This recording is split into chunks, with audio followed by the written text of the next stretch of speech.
The games are coming thick and fast and so are the preview videos। तो लगातार match हो रहे हैं। अभी हमारा पहला मैच बॉक्सिंग डे को हुआ, फिर 31 को मैच हुआ और अब कल फिर से मैच है हमारा।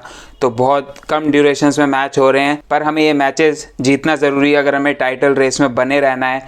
उसके साथ साथ स्पेशली न्यूकासल के अगेंस्ट तो हमें बदला लेना ही लेना है। ये टी शर्ट मैं क्यों पहन के आया हूँ, लास्ट सीज़न की जर्सी मैंने क्यों पहनी है, इसलिए बिकॉज हमें लास्ट सीज़न का बदला लेना है। न्यूकासल से बुरी तरीके से हमें हराया था उन्होंने अपने ग्राउंड पे। टॉप 4 की होप्स ख़त्म कर दी थी हमारी। वो सिर्फ हार नहीं थी, एक तरीके से पूरी तरीके से बेइज्जती थी। तो उस बेइज्जती का बदला चाहिए इस बार आर्सेनल को न्यूकासल से, और मैं वही एक्सपेक्ट कर रहा हूँ इस मैच में। बाकी अपडेट्स के बारे में बात करते हैं। न्यूकासल का कैसा फॉर्म रहा है, आर्सेनल का कैसा फॉर्म रहा है, उसके साथ साथ थोड़ी ट्रांसफ़र रूमर्स भी बात कर लेंगे, बिकॉज अलग से वीडियो बनाने का टाइम मिल नहीं रहा है। तो इन्हीं सारी बातों को और ज़्यादा डिटेल में डिस्कस करते हैं आगे जाके। पहले वीडियो को आप लाइक कर दीजिए एंड चैनल को सब्सक्राइब कर दीजिए फॉर मोर सच कॉन्टेंट। तो जैसा मैंने कहा, लास्ट सीज़न बुरी तरीके से हमें हराया था उन्होंने, 2-0 से हराया, फिजिकली बुली करा था। सारे लोगों का परसेप्शन आ गया कि भाई Arsenal are a weak team. जब मेन परफॉर्म करने की बारी आई, Arsenal bottled the game, but since then times have changed. अब Arsenal are top of the league, अब Arsenal are fighting for title, और कहीं ये न्यूकासल फिर से आके हमारी पार्टी खराब ना करे, इसी चीज़ को हमें अवॉइड करना है। Arsenal are currently at the top, जैसा मैंने कहा, काफ़ी बार बोलते हैं, सारे आर्सेनल फैन बोल रहे हैं आजकल ऐसा काफ़ी बार, बट न्यूकासल ज़्यादा पीछे नहीं है। दे आर एट थर्ड, 9 ही पॉइंट्स का गैप है दोनों टीम्स के बीच में। हालांकि न्यूकासल ने एक मैच एक्स्ट्रा खेला है, तो वो गैप 12 पॉइंट्स का हो सकता है इफ़ यू वॉन और game in hand. But still Newcastle बहुत अच्छा परफॉर्म कर रही है। लास्ट सीज़न एक टाइम पे वो रेलीगेशन में थे, उसके बाद उनका टेक ओवर कंप्लीट होता है, उसके बाद वो स्टीव ब्रूस को हटा के एडी हाउ को लाते हैं और एडी हाउ ने पूरी काया बदल दी इस क्लब की। ऐसा नहीं है कि उन्होंने बहुत ज़्यादा पैसे खर्च करे जैसे कि सिटी ने एक टाइम पे करे थे, चेल्सी ने एक टाइम पे करे थे। ऐसा नहीं है, उन्होंने खर्च भी नहीं करे, बिकॉज उनका टेक ओवर से पहले वो पैसे खर्च नहीं करते थे बिल्कुल। बट उसके बाद उन्होंने बिल्कुल सेंसिबल वे में पैसा किया। ब्रूनो गिमारेस एक और चीज़ जिसके लिए आर्सेनल को हर्ट किया उन्होंने, हालांकि उसके लिए आर्सेनल शायद खुद ही नहीं गई, बट स्टिल आर्सेनल फैंस को हर्ट हुई है वो साइनिंग। उसके साथ साथ उन्होंने अच्छी साइनिंग्स और करी है। इशक को साइन किया 70 मिलियंस में, हालांकि इस गेम में he won't be available, but still उनको साइन करा एक टॉप स्ट्राइकर जिसके पीछे भी आर्सेनल गई थी। तो ये जो राइवलरी वाले आप पॉइंट्स देख रहे हैं कि आर्सेनल को टॉप 4 में नहीं जाने दिया, इशक साइन कर लिया, गिमारेस साइन कर लिया, तो बहुत सारे पॉइंट्स हैं हमारे पास मोटिवेशन के लिए अगर हमें न्यूकासल को हराना है। आर्टेटा के पास बहुत सारे पॉइंट्स हैं कि अगली फोटो आ जाएगी आर्टेटा की ट्वीट दिखाते हुए ब्रूनो गिमारेस की जो साइनिंग के टाइम आया था। तो बहुत सारी चीज़ें हैं, but all the banter aside, Newcastle are a very good side.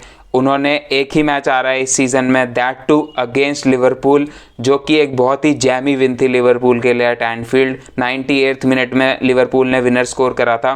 तो उसके अलावा they have been flawless in terms of losing a game, but उन्होंने ड्रॉ काफ़ी सारे करे हैं। लाइक पिछला ही मैच वो लीड्स के अगेंस्ट ड्रॉ करके आ रहे हैं, that too at their home.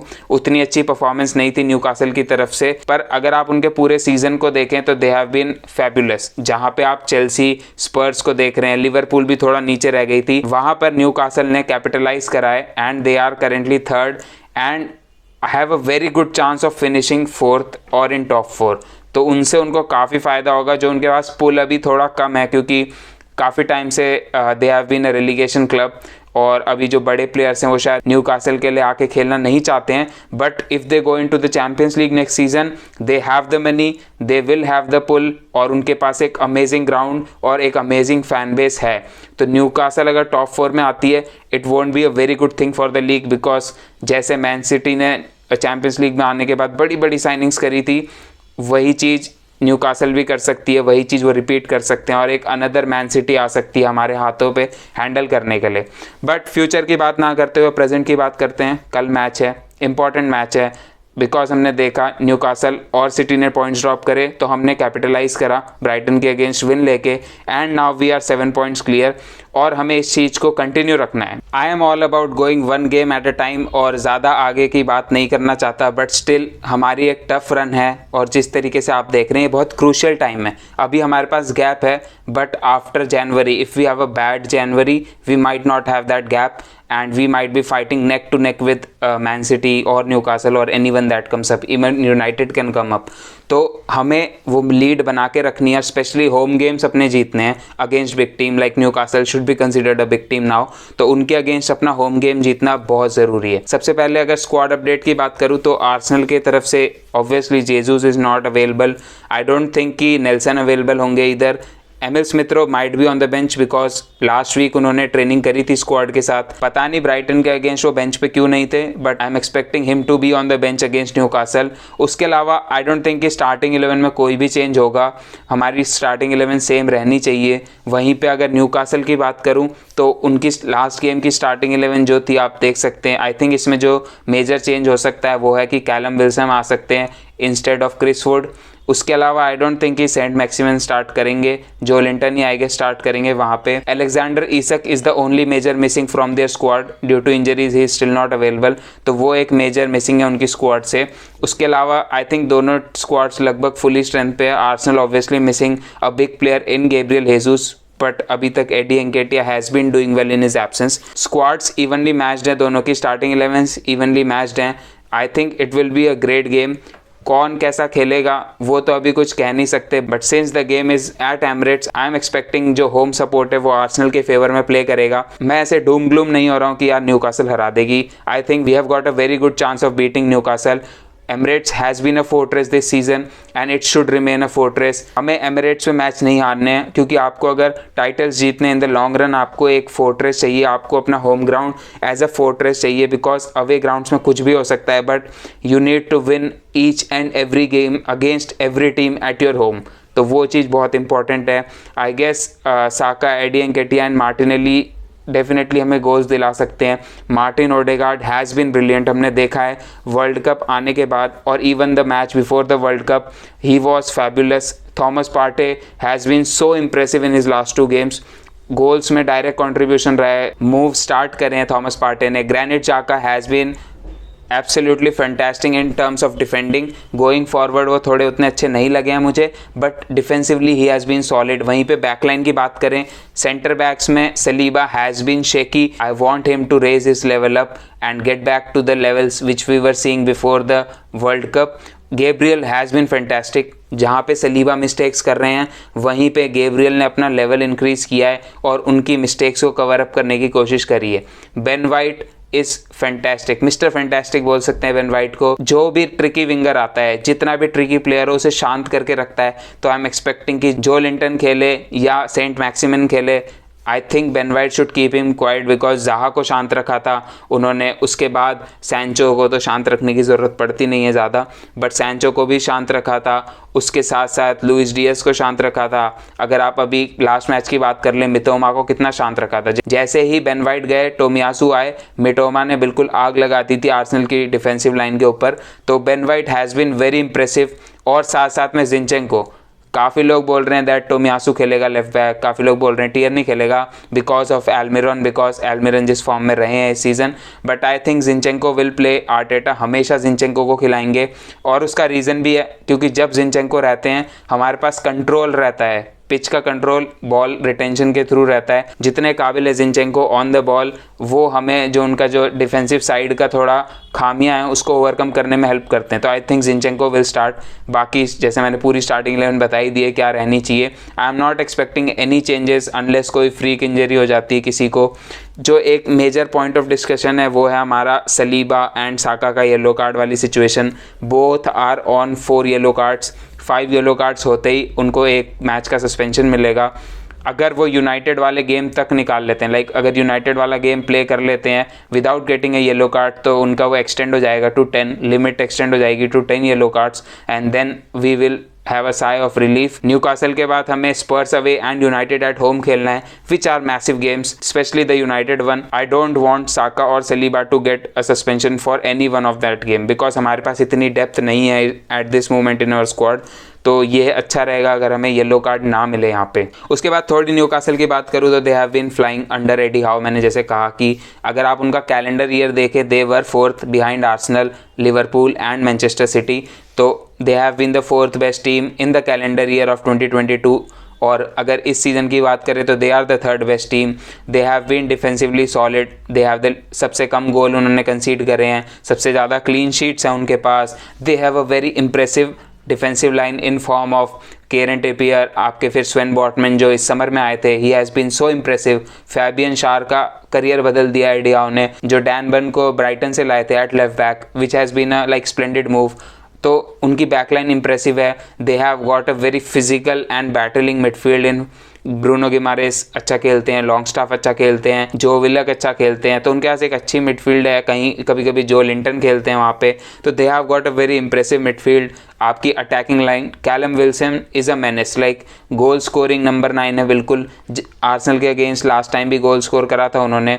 And वो थोड़े ना एक केओस वाले स्ट्राइकर हैं, जैसे डार्विन नूनेस को बोलते हैं, उस टाइप के स्ट्राइकर हैं। थ्रू बॉल्स पे अच्छे गोल स्कोर करते हैं, तो वहाँ पे बच के रहना पड़ेगा आर्सेनल को। हालांकि और एल्मिरन की बात करना तो भूल ही गए, जिसको ग्रिलिश ने उठा दिया है। तो एल्मिरन ऐसा लग रहा है एक सोया हुआ मॉन्स्टर था, जिसको ग्रिलिश ने डंडा दे के उठा दिया है। 9 गोल्स ऑलरेडी स्कोर कर चुके हैं मिगेल एल्मिरॉन, एक अलग टाइप के फॉर्म में खेल रहे हैं। तो Newcastle are in a very good form. अगर हेड टू हेड की बात करें तो आर्सेनल सिर्फ एक मैच हारा है पिछले 6 गेम्स में, वो भी जो अब सबको पता है, infamous loss at Saint James Parks. तो उसके अलावा आर्सेनल का रिकॉर्ड अच्छा रहा है, बट वो न्यूकासल अलग चीज़ थी, ये न्यूकासल अलग चीज़ है। But I am still going with a 2-0 victory for Arsenal. आप लोग अपनी प्रेडिक्शन डाल सकते हैं कमेंट बॉक्स में। अब आ जाते हैं थोड़ा ट्रांसफ़र न्यूज़ की तरफ। तो ज़्यादा ट्रांसफ़र न्यूज़ है नहीं, वही नाम है मुद्रिक और जाओ फिलिक्स, जिनसे आर्सेनल काफ़ी टाइम से लिंक होते हुए आ रही है। तो मुद्रिक की कल रिपोर्ट्स आई थी कि उन्होंने आर्टेटा से बात कर ली है, Arsenal are submitting a second offer, पर कल के बाद कोई अपडेट नहीं आई है। तो बीएस हो सकता है या सच्चाई भी हो सकती है, बिकॉज जो रिपोर्ट्स हैं उसके अकॉर्डिंग यही है, Shakhtar are trying to get as much money as they can for Mykhailo Mudryk, और आर्सेनल भी कम पैसे में ही लेना चाहती है, because the money they want is simply unreasonable. I think deal कुछ हो जाएगी 60 से 70 मिलियन पाउंड्स के around, which is a very high price for an like unknown talent बोल सकते हैं, अनप्रूवन टैलेंट बोल सकते हैं। बट आई थिंक उनके पास वो एक्स फैक्टर है जो उस प्राइस के लिए वैलिड है। और मेरे ख्याल से अगर आपको मुद्रिक लाना है तो आपको उसे एनएलडी से पहले लाना ही पड़ेगा, नॉर्थ लंदन डार्बी से पहले लाना ही पड़ेगा, वरना सेंस नहीं बनता है। अगर हम यूनाइटेड के अगेंस्ट खेल लें, हम स्पर्स के अगेंस्ट खेल लें, हम पूरी जनवरी निकाल दें, लाना है जल्दी लाना है। दूसरी रिपोर्ट आ रही है जाओ फिलिक्स के अराउंड, तो काफ़ी रिलायबल सोर्सेज से आई है that Arsenal and Man United are both leading the race to sign João Felix on a 6 month loan. पर जो नंबर्स निकल के आए हैं, 2000 staggering amount for a 6 month loan. बताया जा रहा है कि they want 15 million euros in loan fees plus 6 million euros जो उसकी सैलरी है जाओ फिलिक्स की, वो भी आपको कवर करनी पड़ेगी। तो it's a 21 million euro package for जाओ फिलिक्स। और एटलेटिको कहा जा रहा है कि दे वोंट बज, वो जाओ फिलिक्स को अपने पास ही रखेगी अगर उन्हें ये अमाउंट नहीं मिलती है। Jorge Mendes is trying to finding him a new club. Jorge Mendes is trying to find him a new club because Joao Felix और सिमियोने के बीच में उतनी अच्छी चल नहीं रही है बातचीत अभी। तो मेरे को क्या लगता है, I think Arsenal should get him if we want, जैसी रिपोर्ट्स आई हैं ऑनस्टीन और रोमानो की तरफ से, that we want both Mudryk and Joao Felix, which make sense अगर हमें टाइटल के लिए जाना है। अगर सिर्फ टॉप 4 के लिए जाना होता तो मुद्रिक ज़्यादा सेंस बनता, only Mudryk. But if you want title we should be getting both plus a midfielder. अभी कोई रूमर्स नहीं है, but we should be getting a midfielder. Felix is a good option, 21 million is a bit on a higher side, but अगर आपका वो जो summer में option होता है, ऑप्शन नहीं होना चाहिए, ऑब्लिगेशन का कोई सेंस नहीं है, अगर वो प्राइस वहाँ पे एडजस्ट हो जा रही है तो इट मेक सेंस। फिलिक्स के लिए मैं उतना अर्जेंट नहीं हूँ because Eddie Nketiah is doing a decent job, but we should be getting one of Felix और Mudryk very early, like before the North London derby, before 10th of January we should be getting at least one of them, ताकि वो north London Derby तक training कर लें team के साथ, थोड़ा सा मिक्स हो जाएं और वहाँ पर वो बेंच पर रह सकें, कुछ मिनट्स खेल पाएँ। तो एक प्लेयर किसी ना किसी को I think we should sign early, अगर हम दोनों को साइन कर रहे हैं, और वरना अगर एक ही को कर रहे हैं तो उसको भी जल्दी साइन कर लेना चाहिए, because signing early is the key. आप जितना लेट करेंगे, आप अगर पॉइंट्स ड्रॉप कर दिया आपने न्यूकासल तक, तो आई डोंट थिंक कोई आ पाएगा। कल ही मैच है बिकू की, तो स्पर्स या यूनाइटेड के अगेंस्ट अगर पॉइंट्स ड्रॉप कर दिए तो इट वोंट मेक सेंस, फिर साइनिंग थोड़ा मतलब डैम्पन हो जाता है मूड। तो I think if we are signing both और either one of them we should sign them early. तो आपको क्या लगता है, क्या आर्सेनल को दोनों को साइन करना चाहिए या किसी एक को ही साइन करना चाहिए, और किसी एक को अगर साइन कर रहा है तो आपकी क्या प्रेफरेंस रहेंगी, whether it will B Mudryk और जाओ फिलिक्स। तो आज की वीडियो में इतना ही, मिलता हूँ अगली वीडियो में, तब तक के लिए take care and good bye. Come on you Gunners.